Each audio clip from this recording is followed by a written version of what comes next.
All right, I'll call the meeting to order of the Animal Welfare Committee, Pittsylvania County Board of Supervisors, 5 p.m. Tuesday, February 12, 2019, in the conference room, County Administration Building, on Center Street, Chatham. It's actually 5:04 p.m.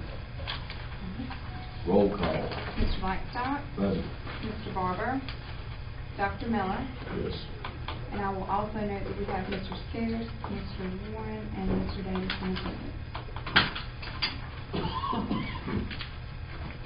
We can't revise the agenda, is that correct, Vaden, without him here?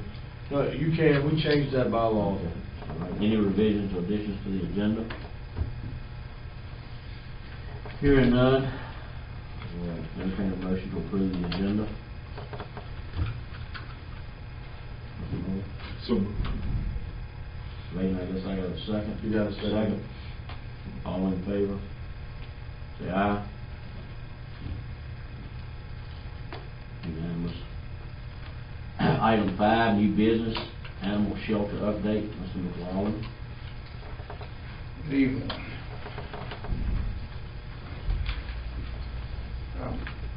For the Pittsylvania Pet Center, I've seen a lot of great progress with making connections with the local public. I want to stress that we are here to serve a public service for the safety of not only our citizens but these animals.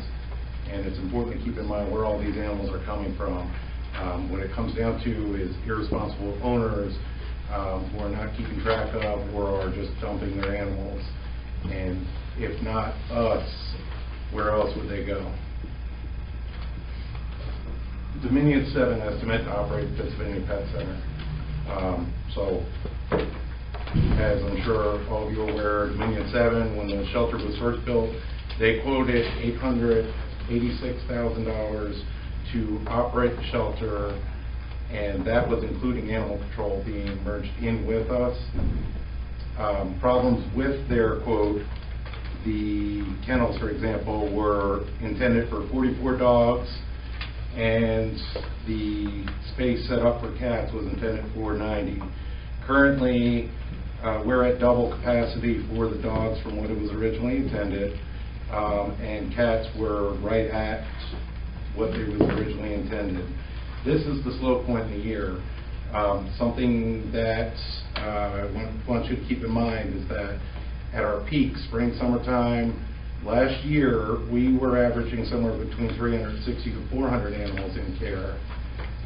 So the shelter, while it's a great shelter and it's a huge facility, was not intended for that many animals, that many more animals to take care of. They only budgeted for 7, I believe it was 7 staff members, which is completely insufficient for the amount of animals that we're seeing from year to year. Other issues that I saw with their quote was medical care, whether it's spay, neuter, vaccinations, medical supplies. Majority of the animals that we are seeing come in, right now we're dealing with a parvo epidemic of dogs coming in with parvo that are needing to be treated. The ones that haven't come in with parvo, we're seeing a lot of them. They've been hit by cars, broken legs, you name it. We're seeing it, and that is a big part of what drives up some of our expenses. All right, fees paid by Pittsylvania County to the Lynchburg Humane Society from July 2017 to June 2018.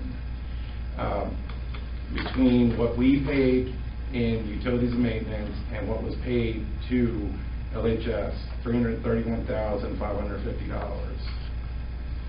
And then from July 2018 to December 2018, that combined to be $295,775,000.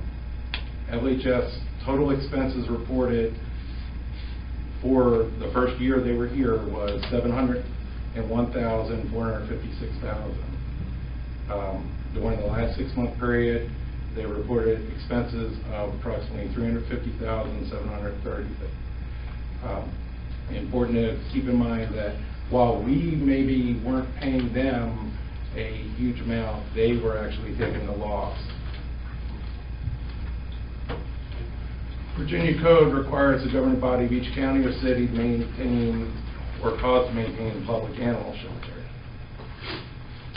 This is not cheap, as I've touched on. We are seeing huge amounts of animals coming in. This is supposed to be the slowest point of the season for shelters. Usually spring is the peak, and huge volumes of animals that are in need of immediate care. Communicable diseases. This comes down to irresponsible pet owners. The parvo epidemic that we're having right now, the first summer that the shelter was open, we had a distemper outbreak. Last summer, it was Pan-Luke, which is the feline version of parvo. These are all deadly diseases that are very expensive to treat and were completely preventable if people vaccinated their animals. On top of that, all the litters right now, we're swimming in puppies because of all the litters of that are coming in from people that haven't spayed or neutered their animals.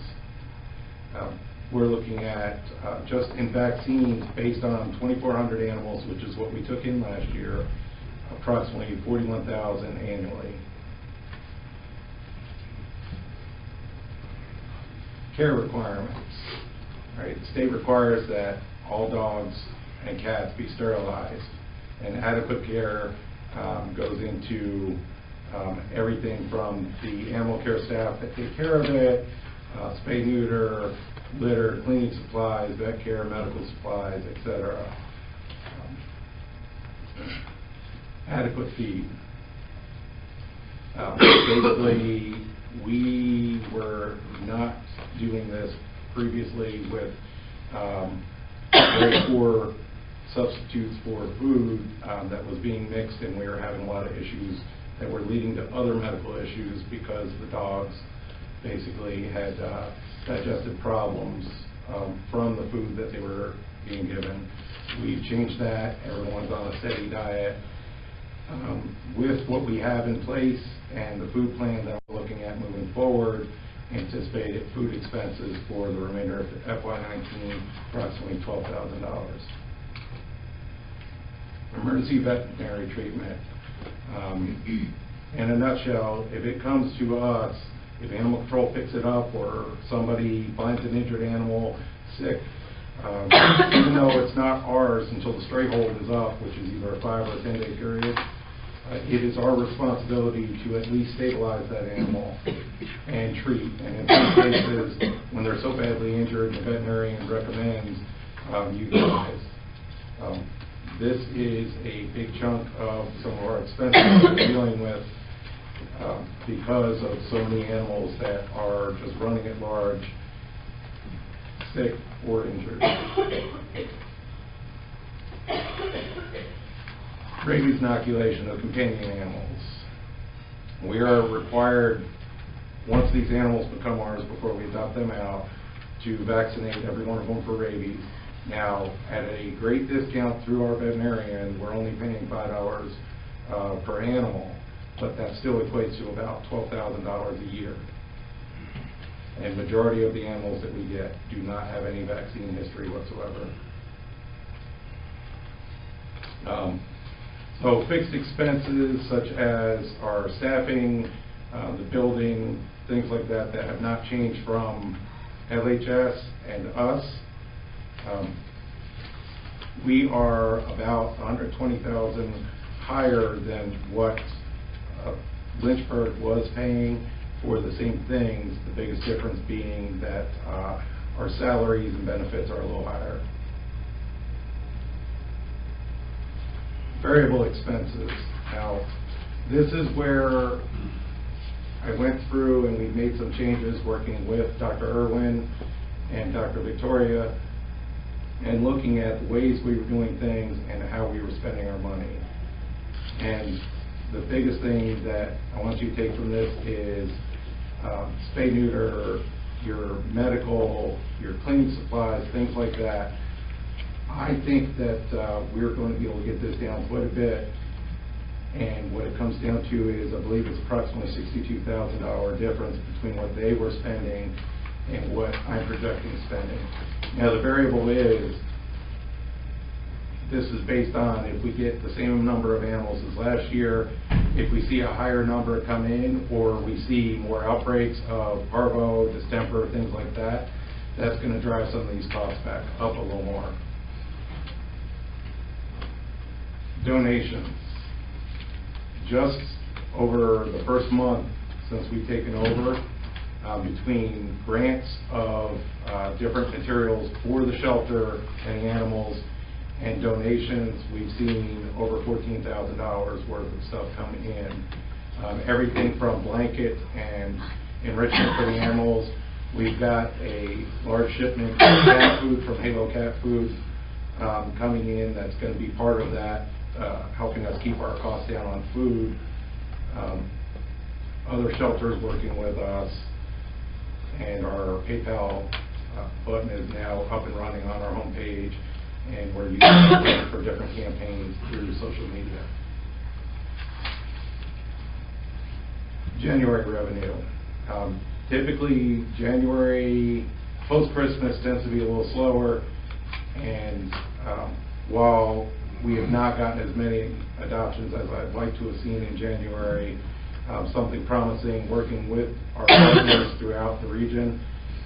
We transferred out 39 dogs, which when you look at what it costs for us to do everything for those animals, that saved us a large amount of money. Our transfer program and working with our partners throughout the local area and throughout the state is going to be essential in helping us to deal with the large amounts of animals and hopefully maintaining a good number in the shelter without overcrowding and keeping our expenses down. Monthly revenue goals. So, and these are goals, and I expect this to grow as we build our base with the local public and we get more programs going. But the goal is every month listed there.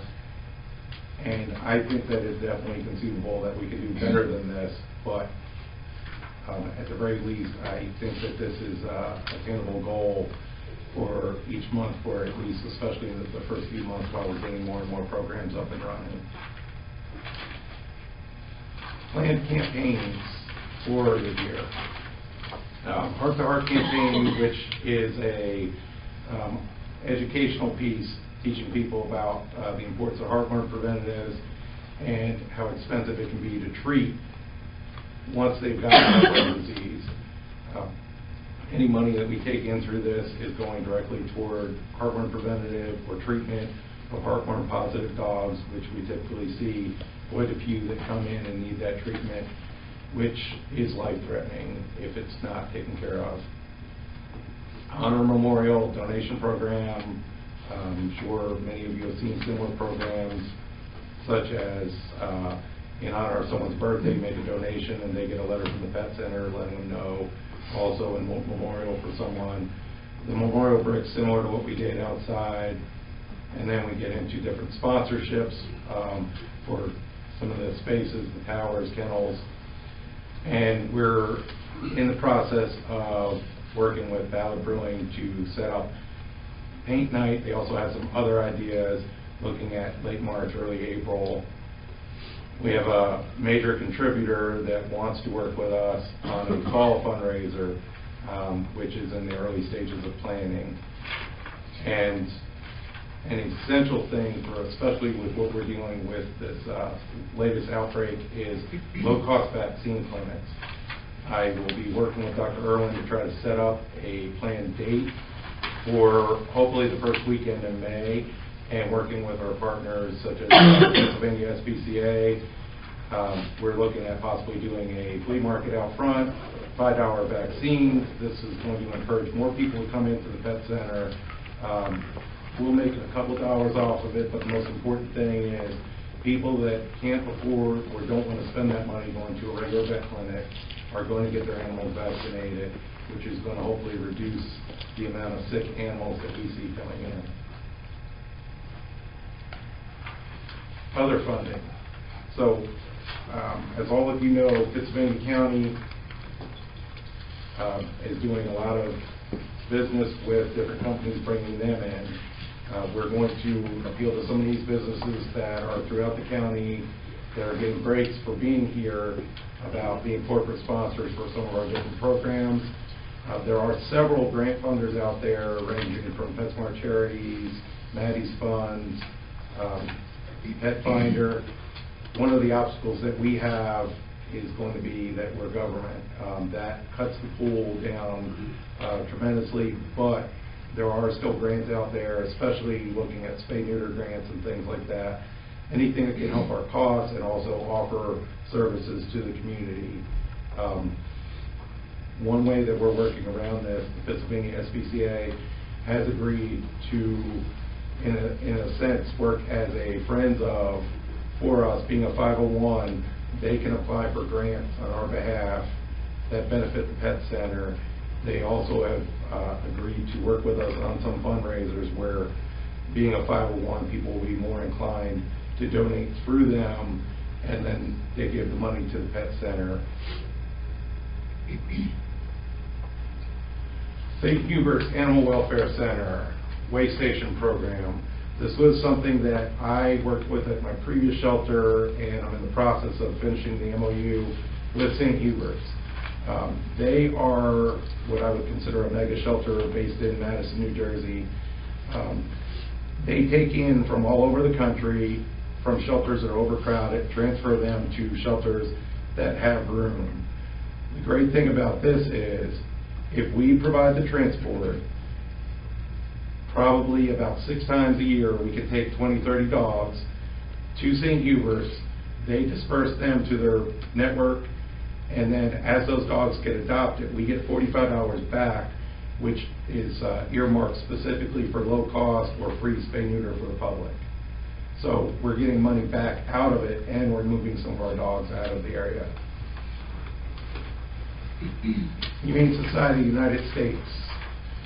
They have been a tremendous help with us getting things up and running, and we're the ones that opened some of the doors for some of those grants that we've received to help us get things going with the transition. They have a transfer program where shelters from all around Virginia pick up typically highly desirable small breed and puppies because you get a higher adoption rate typically for them. All these shelters from around the area want to pick those animals up. There's normally a transport fee. The Humane Society has put out to all of their transport partners throughout the state that they're going to be coming to our shelter with their transport in April, and if these partner organizations want to pick up animals, their fees will be waived as long as they take at least one dog from us to help us out with getting some of our population down. And that's going to be a huge help, as well as opening some new connections with other shelters around the state into Maryland that we can potentially work with moving forward.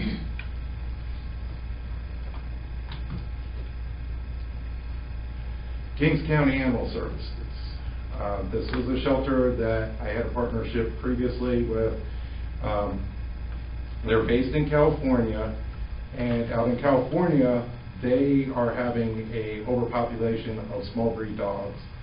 The most common thing that you hear in pretty much not just our shelter, but any shelter along the East Coast is, "Oh, I'm looking for a small dog." We have seen very few, if any, come in. The beauty of the program with Kings County, transport brings them to us. They come with everything done. It costs us $70 with all their vet care, transport fee, and everything. And then small breed dogs and puppies, typically we're able to adopt them out for about $150. This is meeting a need for the public that are looking for small breed dogs, helping these dogs get good homes from a shelter that's dealing with similar issues that we are. It's a profitable adoption, and the attention from these dogs coming is going to draw more people in. Once they all get adopted, that hopefully they're looking at our other animals, which is going to spur some more adoptions for the animals we have in care. Partner organizations. I cannot stress enough the importance of a large network of partner organizations. And these are just a few that we have already been working with and that have committed to working with us moving forward. I can't thank enough the ladies from the Pittsylvania SPCA. They have been a tremendous help, and we have come up with quite a few things that we're going to be able to do working together that will help our animals and help us to get costs down. And then we have friends like with us tonight is the director of the Richmond Animal Care and Control Shelter, Christy Chips Peters, here to show support. HSUS, Virginia Federation of Humane Societies. We've got quite a few partners out there that are willing to work with us and partner, and that sometimes might be a two-way street. If we have room and one of our partners says, hey, we're overwhelmed with dogs, and we can take some to help them out, sometimes it might work that way. But this is just the tip of the iceberg, and we're going to continue to branch out and find as many partners as possible to help alleviate the overcrowding that we have here. Keys to success. I cannot stress enough how important volunteers, fosters, community support, and partner organizations are. It doesn't matter how well we're doing our job at the shelter. If we don't have these things, the shelter will not be successful. It is no secret that there was a disconnect with the local public and our shelter. We're working hard to bridge that gap, and we're starting to see more and more people coming in. We're recruiting new volunteers and fosters. Volunteers are not going to be consistent enough typically to save us in staffing costs per se, but especially at times of large amounts of animals coming in, they're going to be a tremendous lift to our staff with making things happen and getting things done, maybe taking care of some of the smaller tasks so our staff can do things like vaccinating the animals and things that they've been trained to do. Fosters is an extension of our building. If you think about the fact that we could see potentially 300 plus animals, and we don't have enough room for that, having that foster base, these people take the animals in and they shoulder the cost of taking care of those animals to help us and help those animals. And then community support in general.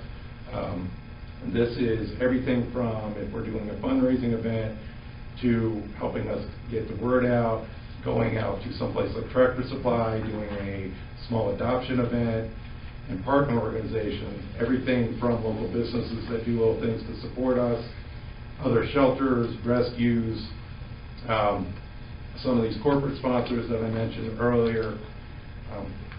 We have a plan that we're working to develop all of this, and I can say in the last 6 weeks we have come a long way very quickly, considering how few of these people I was seeing coming in when I first got here. And in closing, we are working hard to make sure that we are doing whatever we can to bring money in. Our fundraising efforts are going to start small, and I'm confident we'll be able to grow that, as well as grant funding and the corporate sponsor program and some of these other programs once we get them going. The biggest thing that I have to stress is this is a community problem. We're here providing a service to the local community, and these animals are coming from that very same local community. And unfortunately, it is not a inexpensive problem to solve, but the more involvement we get and the more outreach we do with the local public, hopefully providing some low-cost spay neuter vaccinations, hopefully we're going to slowly see this decrease. Any questions?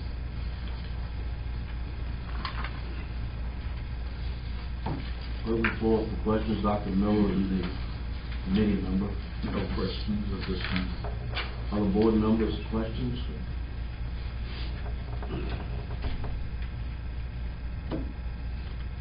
No question? You just answered my question. If I just add a comment, speaking as James's manager, I just want to, I think you get a feel for, we're very pleased with the changes that he's made at the pet center since he's been here, I told him numerous times when he started that it's a new day and look at things like that way. And I think he's been able to reduce costs, he's been able to increase efficiencies, he's got a better attitude amongst the workers out there. He certainly met management's expectations, and we're real pleased with that. We know when you all saw the numbers last time, it hit you somewhat cold and didn't come with a lot of explanation. So I hope that today's presentation of talking about both the requirements that we have to meet, but also all of the partnerships and the ways he's scrutinizing costs and donations and fundraising such as that. I hope it gives you a little bit more complete picture of the situation and the fact that I think things are improving tremendously out there. And I think Kim is going to look into the specific numbers now, but I just wanted to add that to what James has done. We're very pleased with the changes he's made. Each of you should have gotten a budget, and I'm going to try to do this without coughing, and I do apologize for my coughing. This is pretty similar to the budget that was presented to you all last month at your regular meeting. Mr. McLaughlin has done a very good job of taking those numbers back, reviewing those numbers, comparing them to other facilities, and sharpening his pencil as best as he could. And so the total that's being brought before you is $437,831. That's his operational budget. But I do want to explain to you all that they are accepting credit cards, they're accepting donations through PayPal, so there are different ways that monies are flowing through. And as such, we have set up a separate checking account so that we can monitor all of those monies that flow in. And so the intention is, as the monies come in, maybe twice a year, maybe 4 times a year, we just have to see how the money works. That money will go back to help offset some of these costs as well. But not knowing, because he just started, what that would be, of course, we didn't have good estimates as far as revenues were concerned. And we'll say for the very first month of January, we started January 1 with adoptions and retail and different things that they've done out there. They've collected about $3,600, which is not too bad for the very first month. So as I had explained last month, and just want to reiterate, these would not be money that haven't already been budgeted somewhere else. We are actually carving out monies, and I show that at the very bottom of your sheet. We would have about $75,000 that we would be taking from the animal services budget, which right now the animal services budget not only has the cost for the animal shelter, but also for animal control. Both of those are housed in the same place. But with the operation of the pet center really gearing up, we get a lot of FOIA requests for those costs. What does it cost for the animal shelter? So we are separating those costs just so that we can see specifically what it costs for the shelter and specifically what it costs for animal control. So $75,000 would come from the animal services budget. The remaining money, $362,831, will come from CSA local funds, where we had saved some money in changing that program around for the Children's Services Act. And with that, I have questions. I can entertain anything that I might can help you with, or Mr. McLaughlin is here as well.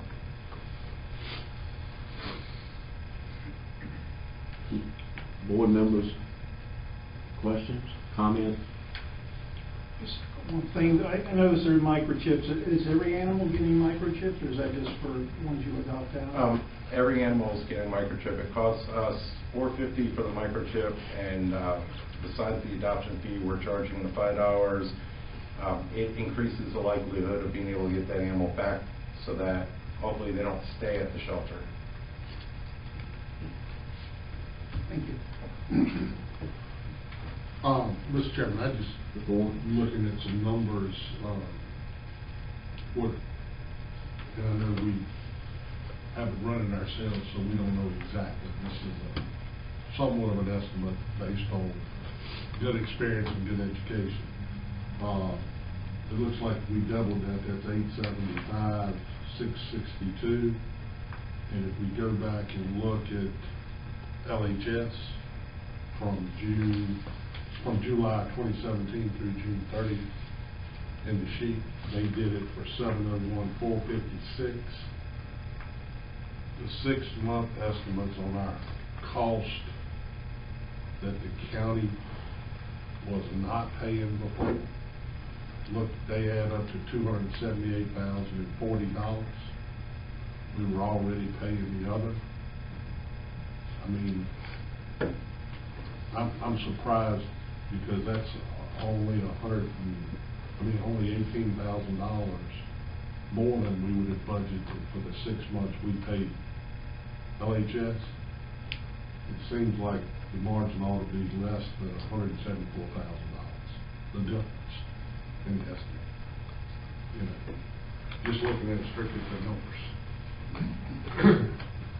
A lot of the difference in LHS, they hired a lot of people without the benefits. I haven't done it either. Yes. I had it on the benefits up.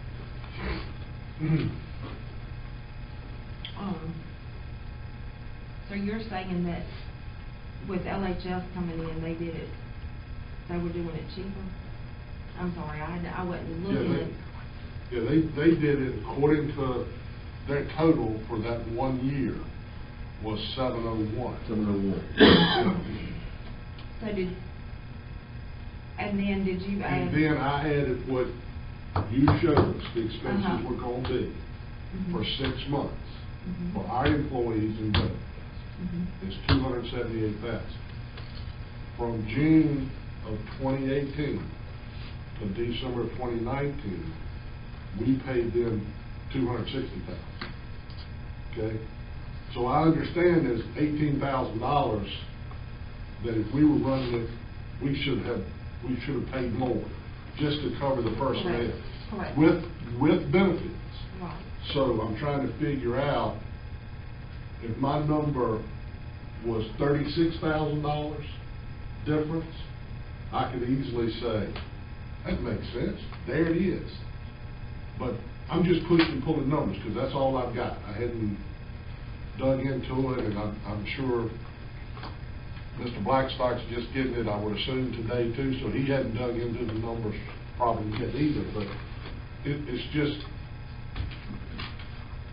looking at it from that standpoint, just a number standpoint. It's confusing. Okay. Mr. McLaughlin, you've got it broken down by fixed costs, and I know you had a slide on that. Maybe that can help us a little bit. We'll walk through the numbers. We'll walk through them together. All right. So fixed expenses. We've got here, based on what Lynchburg reported costs, and I will say they actually, the average worker was making between $8 and $9 an hour, and they had 3 more staff members than we currently have, which we're fine with where we're at. But they were paying significantly less when you look at all of that. That's the biggest difference between the fixed expenses is the salaries and benefits.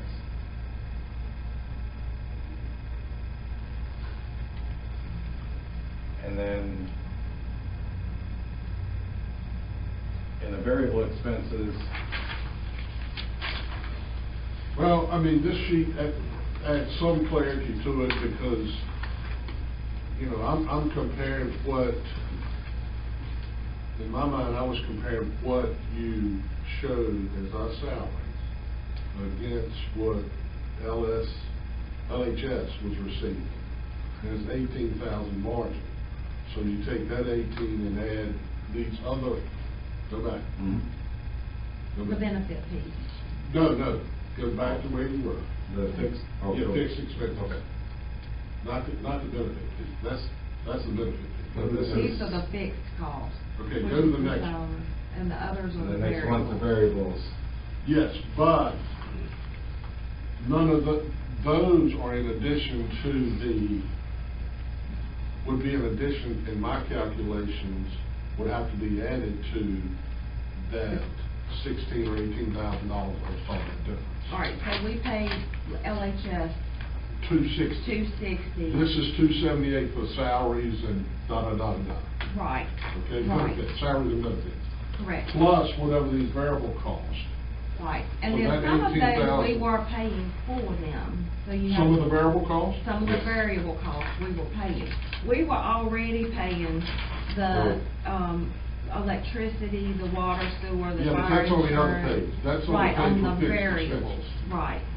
Yeah. I That's had all included that. in the 701, isn't it? Yes. Correct. Yes, that's good.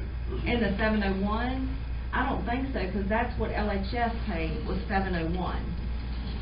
That's their expense Well, Their budget report. expense. Right, Uh-huh. and that's, Which would not include any building type stuff. Okay, then let's use that number. Okay. And then let's say the maintenance for the utilities for 6 months is $36,000. That's 72. I still come in at 773 versus And we've got like 875. $100 and some $1,000 difference, and I'm saying all of that in the benefit piece.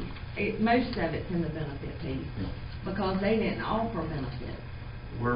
so just in the fixed expenses, 319, 497 versus 208, 661 that they paid out for those same items. And keep in mind, there's a couple of things that they didn't report that I'm sure that they did have in the next slide. And then when you go to the variable and you look at what they were reporting spending on the same items,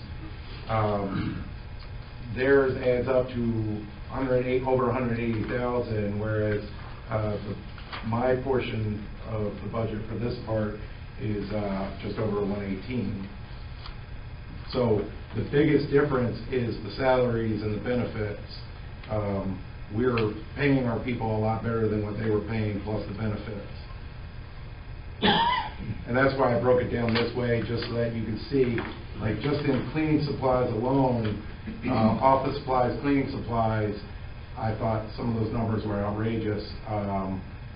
And based on just the brief time I've been here and some changes, I feel confident that we can keep it down.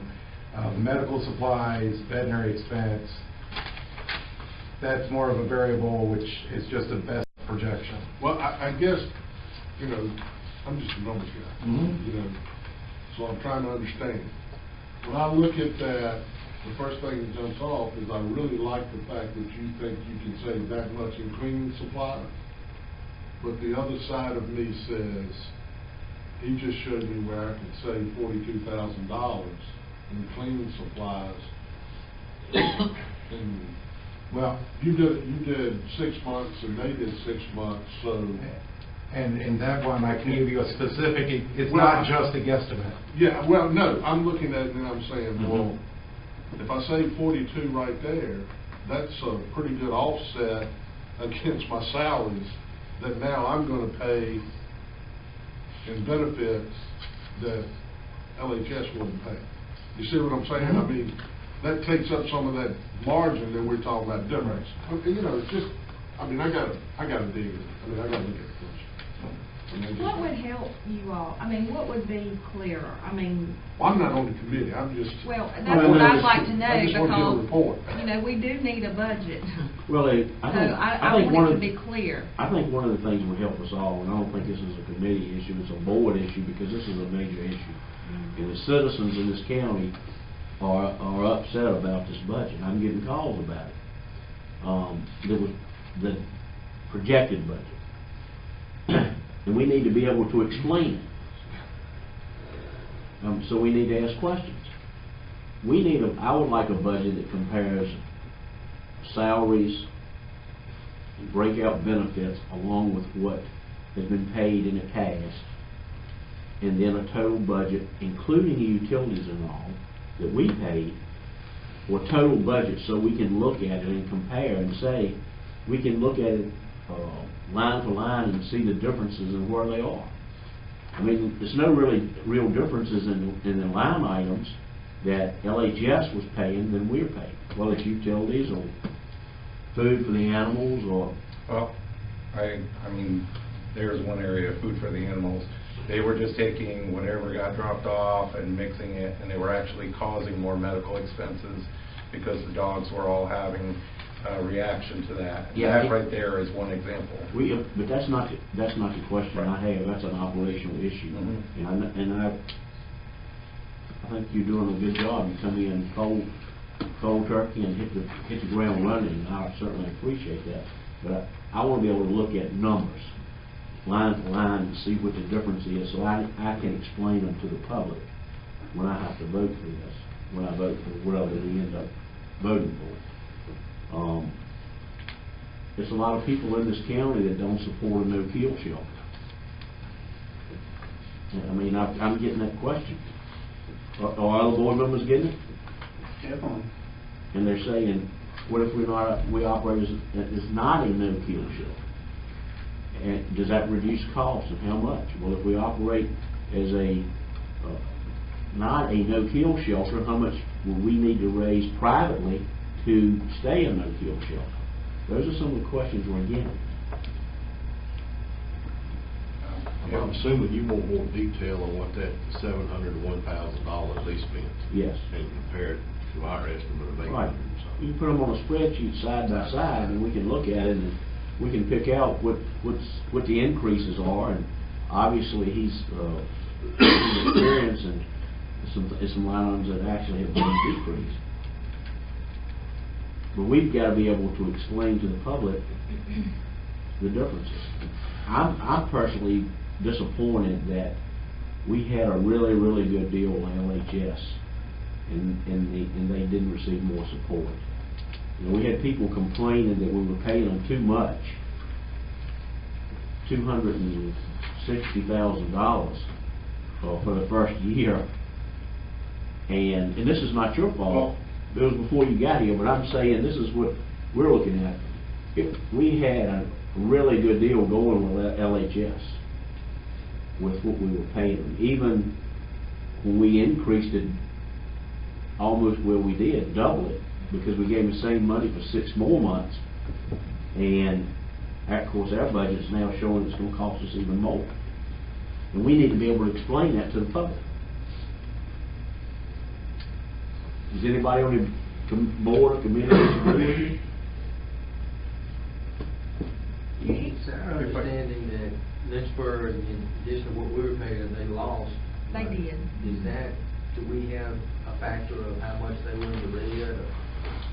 According to this is their total expenses. This Right. has nothing to do with losses or anything. Right. It's just total cost to run the shelter. According to what this said. Right, if they spent $701 and we only give them $260 to do it, that's $500,000 or close to $500,000.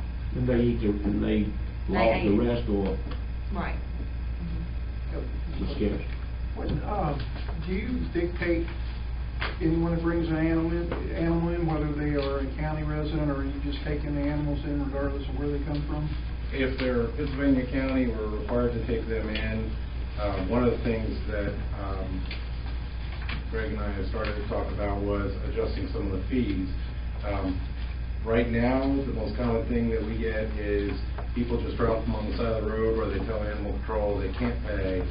A lot of the animals we're getting are sick or injured. Animal control says you need to take it to the vet. Oh, I'm not paying for that. Here, I'll send it over to you, and we pay for it. That's where a lot of the expenses are coming in. That's where a lot of the losses from LHS. And in all due respect, if I could, I realize I wasn't here when Lynchburg was running things, but you also had a problem passing a state vet inspection, which is, while they were saving the county money, there was a disconnect with the public, and we couldn't pass a state vet inspection. And what I saw when I saw this building, when I first came here to look at it, was this county spent all this money to build a state-of-the-art shelter, 21st century shelter, because they wanted to set the example amongst the other counties and other municipal shelters about what we could do here. And that told me that there was a commitment to doing the very best that we can. I told Mr. Smithman when we first talked about the position that while I am all for no-kill, I don't believe in sacrificing public safety or prolonging an animal's suffering unnecessarily. And there's a chance that at the end of the year we're not above the 90%.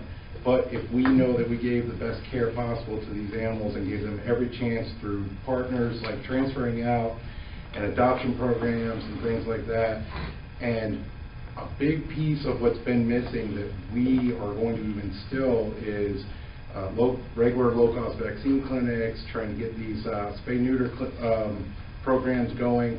This, while it's not going to help this year, in the years to come, is going to have its savings down the road.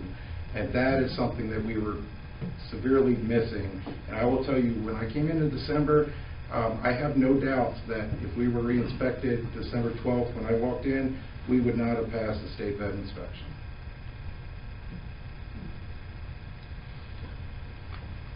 Before, Mr. Davis?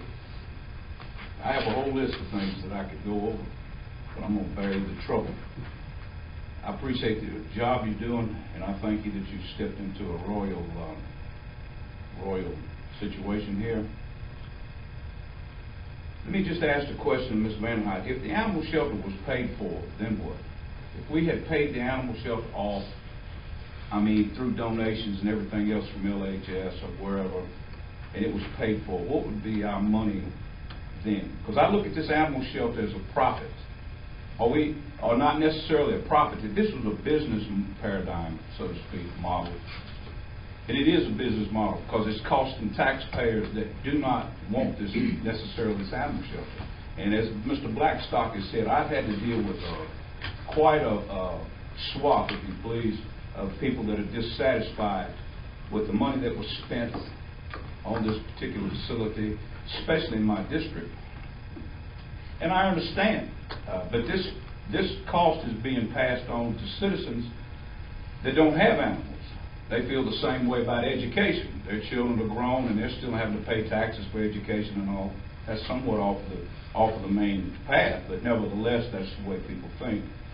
You're in a different culture here in Pittsylvania County. I've said that to some others, and they're beginning, I think, have seen. We are a very tight county, very tight. One penny raised, they want to hang you. Okay, so we have an animal shelter that I would like to see money neutral. That is, it pays for itself and it's the cost of the constituents. Is that a possibility? No, it's not. So I know that. Yes, ma'am. Yes, ma'am. Miss, Sorry. Miss, I know you want to get involved because I've seen you over that movie. Yes, ma'am. But I'm not. I'm just being somewhat humorous, but trying to be humorous. But the thing is that I'm trying to hold the reins, so to speak, against the naysayers, and there's nothing wrong with them being naysayers. Not a thing. They have a right and a privilege to have their opinions, and that's great. But I'm saying, in my opinion, we're feeding an alligator, and we're not getting any results. I'm not saying that you won't produce some in the future. I hope so. But are we saving money? Mr. Warren brings up certain disparities in the numbers, because that's what he does for a living. But my question is, are we really saving money? You say, well, we've cut costs, say, for cleaning materials, example, $500, okay. But nevertheless, we're also putting the burden on new industries that may come to this county. We want to somewhat hoodwink them into picking up our load, okay, because we're having problems from the tax base to pay for this facility. Now, that is a bad taste, in my opinion, to put in the mouths of new industries coming here. I wouldn't like that. It's like I'm having to give to this operation, so to speak. Would you like it? And I'm just saying, I'm going to finish it up right here. I think there ought to be, and this is not socialism. Some people say, well, that's a socialism or communism. No, it's not. I don't believe that. But I think there ought to be certain requirements. If I was to ask everybody to raise a hand, and who are responsible pet owners, raise your hand. How many in here that are responsible pet owners? Just about everybody. Okay, that's good. Guess what? This man adopted 3 animals from that shelter. And there are others who adopted more. So the burden is going to the public, okay? This is what I'm looking at. I think there ought to be requirements for qualified and responsible pet owners, because that's where we're losing. I feel that we're going to throw enough money at it, it's going to fix itself. It's not going to happen. That's what we do in America, but it's not. That's not the answer. I think we're picking the fruit and we're not going to the root of the problem, and I agree that we've got irresponsible pet owners or people that don't care in our society, and the burden is being passed on to the rest of us. And now we are out here trying to fight, rope-a-dope, hang in the ring, and try to come up with these sensational ideas how we're going to offset this. And as I said, I think we've lost sight of where we need to go, and that's to the pet owners themselves. We need to have something in place for responsible pet owners, and there's nothing wrong. I love pets. I've had them, dogs, raised them, I've bred them and everything. But the thing is, I was responsible for them. I had to feed these animals. But you don't have that attitude in our society, especially in Pittsylvania County. And the sad part about it is it's being dumped over onto the rest of us. And that's where I want to try to draw up some, bring up the wagons and bring them in a circle to try to offset that, to where we felt somewhat comfortable with what we're already given, you know, to the facility. That's all I'm looking for. I'm just looking for a better solution to offset some of the costs of this county as well as the constituents, because we got a lot of other things. We got overcrowded jails. I mean, we got other things looking at us cost a bunch of money down the road. And, you know, I think this shouldn't be such a major ordeal for us to tackle. I think, and I'm not saying anything bad of what you're doing. I appreciate it. I thank you for what you've done. I think all attitudes that have come in. But I think we're just, I mean, what's good? Well, that's good enough. Well, I would like to see it good enough that, you know, we can accommodate the cost. That's what I'm looking at, because I see an empty chasm, in my opinion, and we're riding it. Thank you very much for your service, though. I will, one of the questions you asked initially, Mr. Chairman, was about you'd like to see the center paid for. We paid for the building itself. The building itself is paid for. I do know that, Mr. Chairman, but here's the deal. I'm talking about if there were donations that come in, as LHS said that they would like to do. They paid their facility off in 4 years in Lynchburg. We're not cultured like Lynchburg, but if we had that money back into the system, you know what I'm saying? That way operational expenses. Yeah, that way we had paid for the facility with donations and whatever else we have done. That's what I'm looking at. I know we paid for it, and it's cost us. But I'm just saying, what would happen if we had those monies in play? In other words, we had $4.5 million in our coffers today. Somebody come through and wrote a check, said, here's your $4.5 million for the cost of that facility when y'all bought it back 2 years ago. Here it is. Then what are we going to do? Are we going to increase the growth of our shelter? Are we going to increase the growth of our animals? You know, because other people are not being responsible at how they handle their animals. That's what I'm looking at it like. You know what I'm saying? I know we bought it, but I'm just saying, could we? As I said, I'm trying to get his money as neutral as possible, so that way we don't have another burden of finances that we're facing, because we got enough as it is. That's what I'm saying, though.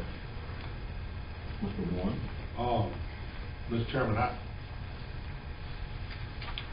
I am a pet lover, and I better go on a strong record with that, because I got to go home tonight. And if I wasn't, she might put my stuff out and keep our dog. But I just need, as Mr. Blackstock stated, I need good informational breakdowns on the financial side, so when we come down to time to vote, we can say to our citizens, we did everything we could do in your best interest, because that ultimately is the bottom line. James, I admire the job you're doing. I think you're right on the right track. Our relationship, right or wrong, has been damaged since the opening of the shelter with our public. We need time to get that corrected and healed so everybody's more comfortable. I personally certainly hope that our corporate structure on a voluntary basis will want to step up and assist I feel like they will. I've stated in the past that, you know, the animal shelter can be a part of the county that you can promote, be proud of from a quality of life standpoint. I've said that on multiple occasions. So, you know, it's tough to look at. From our standpoint, please understand as a community that when we look at the deal we had, even though there was problems, we were looking at 260 plus utilities. We were at a great spot. Even when it went to 520 plus utilities versus 875, you know, we were at a pretty good spot. This was not an easy thing. Mr. Blackstock's been dealing, I think he's the only one here today that's been dealing with the pet center from the very beginning stages of it. And, you know, there's always going to be a divide there on this issue, because you've got half your community that is 100% in love with the pets and want to do anything. You got half of your community that is, you know, it's okay if it don't cost money. But, you know, half of the people don't have children in schools either, but they have to pay.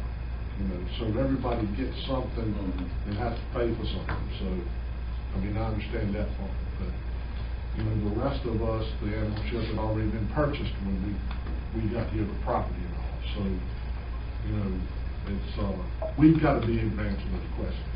We've got to be able to answer them comfortably. And, you know, that, I think that's where we're, I know for me, that's what I'm saying. I shouldn't speak to you. And just like you were saying, I completely respect the fact that there are some people that are upset about how much is being spent on animals and the shelter, but I can't stress enough, where are those animals coming from?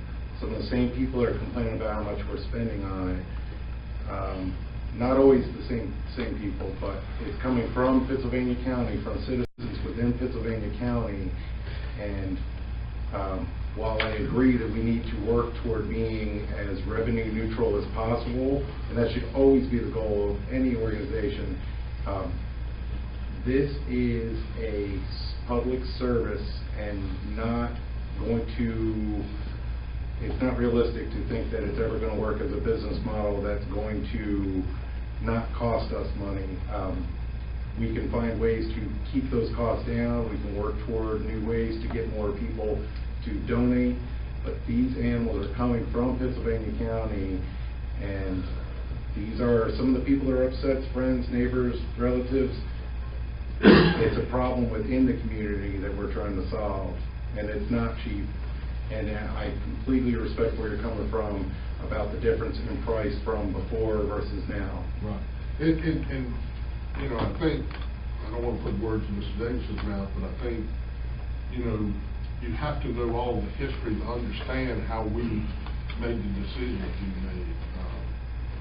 You know, we thought we had a lot more money in general fund because that's what we were told by the county administrator prior to Mr. Smitherman at that time. And, you know, hindsight's always perfect. Interest rates were real low. To go back with over again, we would probably finance that building at a cheap rate, and then you'd have that $4.5 million sitting there that you could be using to help with operationals and make payments until you got you know, got all the donations coming and got your kind of feet under you. So, I mean, it's a lot of things that make this an uncomfortable project. Just historical information, to help you understand a little bit about the dynamics of all this, because it's a lot more than just on the surface right now. The board as a whole supported the building of the animal shelter. I think if we go back and look, Dave, you were here, and I think Ms. Vander Hyde, Rick, but the vote was 7-0 to build a shelter, am I correct in that? Okay. And I would have wanted, I will tell you, Mr. Warren, you and I will have to agree to disagree. I'm glad we paid for the animal shelter, but I'll tell you why. If we had the $4.5 million now, it would make it easy for this board just to spend it through operations and dwindle it away, and then we wouldn't have the building paid for. We know we had the building paid for. The building's paid for. We're not paying any debt service on that building. That would be we would be servicing debt of whatever we borrowed. So politicians, myself included, have a tendency to spend money when they have it without looking closely at how we do it. And we would have been able to ride a few years further without where we are now. Now the tough decisions are here in our face, and we got to make it. And I would agree with that if we couldn't have borrowed the money in that 2% category, which was where we were able to borrow money. We could have borrowed 2%. So that's just a philosophical. But going forward, we have to, as a board, be able to explain this. Mr. Scarce? I just want to make clarification.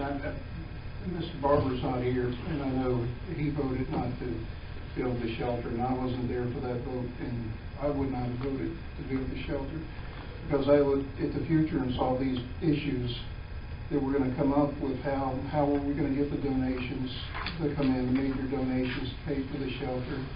And it never did happen throughout the last couple of years.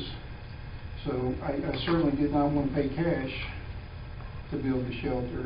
If they would have come up with an option to maybe finance it where we didn't lower the reserves we had, but again, we were given wrong information on that. But I think Tim would be a little upset if we did not point out that he did not vote to build the shelter. Back at the time. There was two different votes, if I'm right on this, Elton. You voted to buy the property in the building, and that was unanimous because we were getting a lot of, not us, that prior board. We voted to do the study and the architecture. That's what we didn't have a unanimous vote. That was 7-0 to We did vote to buy the property. They bought the property before we ever came home. Yeah. The board prior to us. I think that, this was the issues I was worried about coming down the road is, where were we going to come up with a lot of the funds. I appreciated what Lynchburg Humane Society did because it did save us a lot of money and in the long run, but here we are today, and we're going to have to fund this thing, and I don't see any way to get around what we're going to have to pay at this point, and I hate to pass that cost on to the taxpayer, but I don't see any way around it. What's the timeline when we're going to have to vote for this? I mean, is this going to come up at the next board meeting? I would think it's almost going to have to, because they can't keep spending money that we don't appropriate.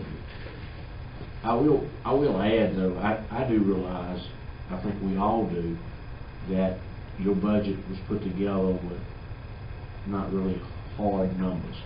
So I think whatever we do, we realize that in the upcoming year's budget, we'll have a few months under our belt to see what the actual costs are, and we will know a little bit about how much to put in the upcoming year's budget. The budget we're talking about now is backing up to January 1st, running to June 30th. So we have to also begin budgeting in the middle of budget season for the upcoming year, and we'll have some harder numbers to look at. But a lot of these numbers, when you look at a budget, are in salaries and benefits. I mean, they're not going to go away. You got employees you got to pay. And to your point, most of this budget, I started working on this within the first 2 weeks of being here, putting together and comparing other shelters' budgets, looking at my last shelter, which was approximately the same amount of animals, what we were spending, trying to guesstimate as best as I could. And as we gained some other insight, and I've had a full month, been able to tweak it a little more, where this has been an ongoing process. But you're right, at the end of fiscal 19, we are definitely going to have a lot better data to support what we're looking at going forward. Instead of saying support, I prefer justify the expense. thank you for your service too, James. I know it's been a tough job for you to jump into, and I appreciate all the good accolades that we're getting from what you've done, and I thank you for that. I'll add, I've had a couple of visits recently to the Pet Center. Spoke to you the last time I was over there, and I've been impressed with the environment, the pleasantries of the staff, and the overall cleanliness of the shelter itself. So I certainly appreciate you and your staff's efforts. We have great staff there, I thank you. Likewise, I've been down. We've spoken a couple of times. You're doing a good job.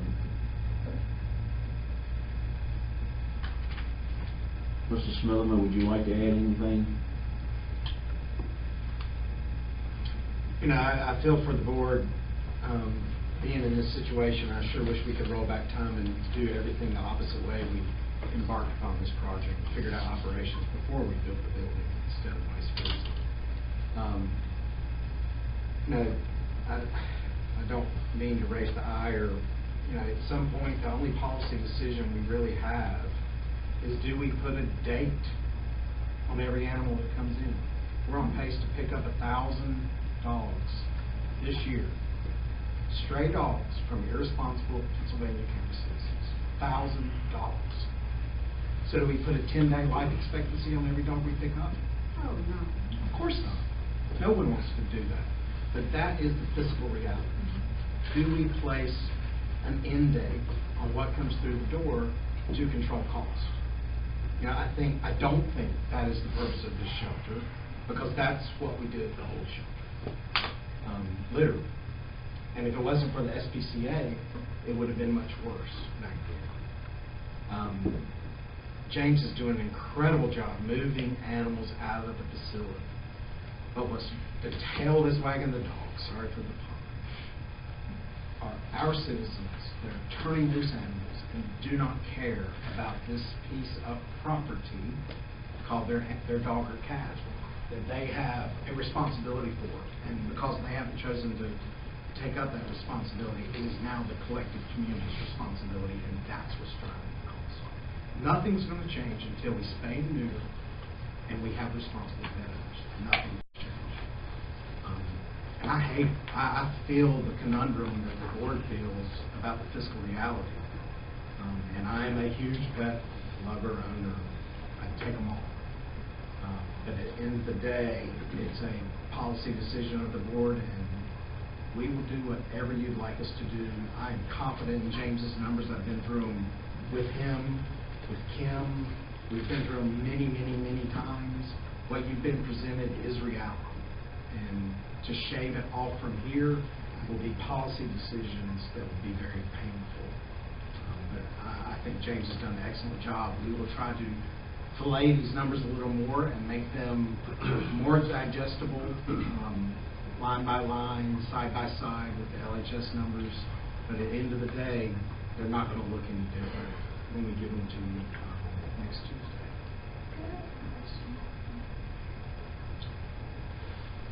Can I ask a question? Sure. Are these numbers, what the costs are going to be, and could possibly be less if you get enough donations in? And it's not what's after donations, it's before donations. This is before revenues, before donations, before adoption fees. So theoretically, if we took in $200,000 over the course of the year, you're going to see that come down. So we need to work with that. Yeah, the only way to bring down the community's cost is to increase community support. And that is going to have to be financial support. We have got to do, and we've talked about, we have to do a better job reaching our business and corporate base that wants to support the shelter, and we've not, because we haven't been doing this except for 40 days, 41 days, 42 days. We need to go out and shake the trees of the corporate and business community, but that doesn't change the fact that we need the everyday citizen that cares about what we're doing in the mission to present their own checks. And if we could raise $200,000 a year, everyone in this room would be super pleased. super. And we have plans to try. Well, there's definitely plans, and like I said, I can't, I would be lying if I told you I could raise this much this year or this much next year. I can tell you at my last shelter, we had a lot of these programs up and running, and we were at a point where we were bringing in 300,000+. But that took some time to get to that point. I do think that's completely doable. Maybe some of the small things, and this is not going to be a big savings, but some of the small things that we can already start to do to help curb some of these problems. Instead of a $5 county tag, it's $5 if they're spayed or neutered, $10 if they're not. Instead of $25 to pick up your animal at the shelter, after it got picked up stray, if it's been in multiple times, maybe they pay more. Maybe if they don't have proof of rabies vaccination, they also have to pay more. And we put those fees out there to the public, and we make people aware, and we also offer low-cost options and give them places they can go, and that will help cut down some of it. Be proactive and try to get in front of the problem. Any fear about if you raise those costs, they opt to leave them instead of getting them? Because that just adds to our problem. Well, what I was told was when Lynchburg first came in, they had their adoption fees higher, and they decided to drop them because they weren't doing enough in adoptions. I think that one of the mistakes that Lynchburg made was not explaining properly to the public about what goes into every animal. It costs roughly $100 per dog and about $65 per cat to the shelter. And when you consider spay, neuter, vaccines, all of that, that's not even counting food if they're sick and they need special medical care. So if you tell somebody, you know, we spent this much money, it costs us $100 on the dog, and we're asking for a $100 adoption fee, and you're explaining to them that everything is already done, you just have to maintain it, most people are going to say, okay, that makes sense. But when they're used to only seeing $30, $50 adoptions, and they think that, and they don't necessarily understand the importance of those other things. So part of that is messaging and helping people to understand, explaining to them why they're getting a good deal. Something that I have seen, and many shelters, including Richmond, do is they do BOGO, adopt one, get one free. It helps get more cats placed. You lose a little bit on the cats. You typically, if you're lucky, you don't lose too much on the large dogs, but the puppies and the small breed dogs tend to offset. But if somebody, we have no problem adopting out puppies at $150 a piece, so you can't tell me that the public can't support spending $75 for a dog that comes to them with everything done. I think it's just a matter of, I think that Lynchburg, while they kept the numbers up, I don't think they did a good job with connecting with people and explaining why our adoption fees are a good deal and what you're getting with it. And that has to be part of what we do with everyone that comes in the shelter. You know, we've done a really good job in our solid waste collection by enforcing our rules. And 6 months of continuous enforcement has changed behavior, and the numbers show. I don't know what the enforcement mechanism is on this side of things. I do believe instead of $5 for spay and neutered and 10, it should be 5 to 20. There should be a great incentive to get people to take care of these animals. I wish there was a way, and it's not, and that's the definition of a stray dog or a cat, that Susan and her team with animal control could go find the people to let these dogs go and find them $100. It will change the behavior. But, you know, it's easier said than done. But somehow we have to change the behavior of the constituency in order to reduce the need for this animal services program that's costing $1 billion.